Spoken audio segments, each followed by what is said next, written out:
काय आणलं? मटर. मटर आणले? हो. कसे दिले मटर? 40 किलो. 40 किलो की 40 रुपये किलो? 40. मैत्रिणींनो, झटपट स्वयंपाक जर बनवायचा असेल तर त्यासाठी एक सोपी ट्रिक, ती कोणती ती पुढे समजेलच. तर पहा, शनिवारी बाजारातून हा भाजीपाला मी घेऊन आलेली.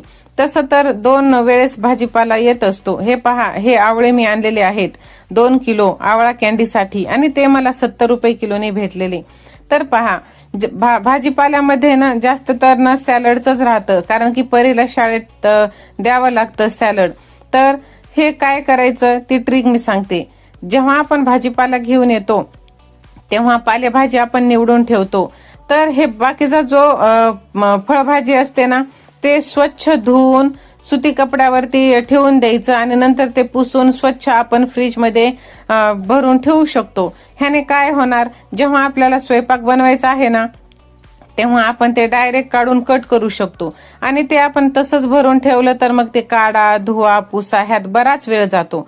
आणि हे असं ठेवलं ना तर पटकन कट करायचं की फोडणीला टाकायचं, आणि हे असं फास्ट होऊन जातं. भाजीपाला जर धुतलेला असेल ना तर पटकन स्वयंपाक होण्यास मदत होते. तर तुम्ही कसं करता हे मला नक्कीच कमेंट बॉक्समध्ये सांगा, आणि माझी ही ट्रिक कशी वाटली ते सुद्धा मला कमेंट करून सांगा. तर पहा, भाजी